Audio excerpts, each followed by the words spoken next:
नमस्कार, आप देख रहे हैं एसबीटी न्यूज और पेश है इस वक्त राजस्थान की बड़ी खबरें। राजस्थान के चिकित्सा मंत्री डॉक्टर रघु शर्मा ने कहा कि कोरोना की रोकथाम के लिए सरकार का पूरा ध्यान टेस्टिंग पर है।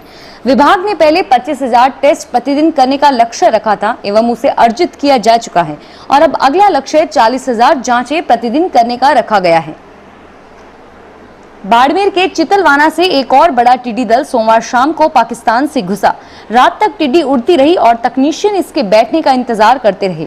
अजमेर, बाड़मेर, जोधपुर, बीकानेर, कोटा, बूंदी, भीलवाड़ा के कई हिस्सों में बची खुची टिड्डी छोटे छोटे दलों में घूमकर हरियाली को चट कर रही है और अजमेर में बड़ा दल है।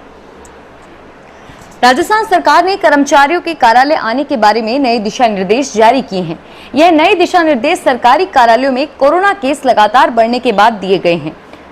नए निर्देशों में सरकार ने अब केवल उन कर्मचारियों को कार्यालय आने को कहा जिनमें कोई लक्षण नहीं है।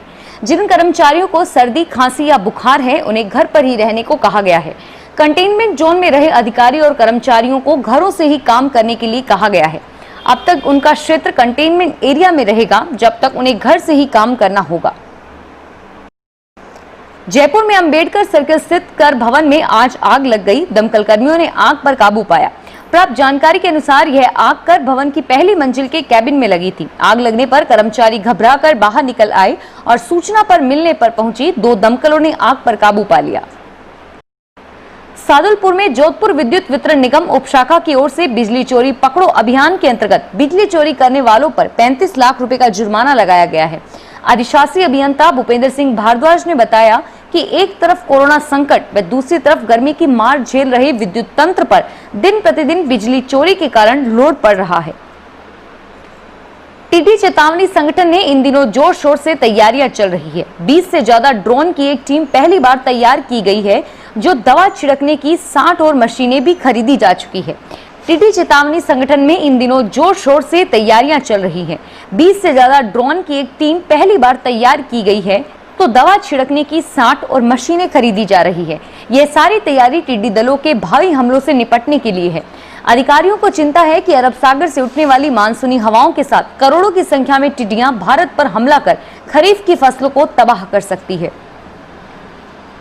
पेट्रोल डीजल के दामों में लगातार हो रही बढ़ोतरी को लेकर परिवहन मंत्री प्रताप सिंह खाचरियावास ने केंद्र पर निशाना साधा है। खाचरियावास ने कहा कि पेट्रोल डीजल के दामों में फिर वृद्धि कर केंद्र सरकार कोरोना संकट में राहत देने की बजाय जनता की जेब पर लगातार वार कर रही है।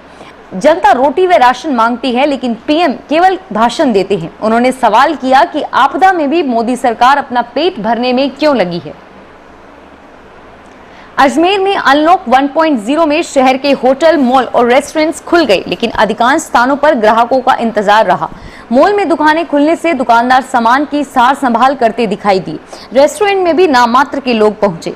अलबत्ता आगामी दिनों में भीड़ बढ़ने की उम्मीद है। कोरोना संक्रमण के चलते लॉकडाउन के कारण करीब 75 दिन बाद मॉल और रेस्टोरेंट्स, होटल आमजन के लिए पूरी तरह खुल गए हैं।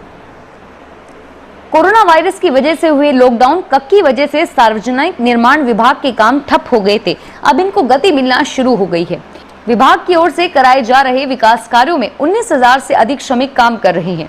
राजस्थान के उप मुख्यमंत्री सचिन पायलट ने कहा कि कोरोना की वजह से राज्य भर में सड़कों से जुड़े विकास के कार्य रुक गए थे और अब इनको शुरू कर दिया गया है।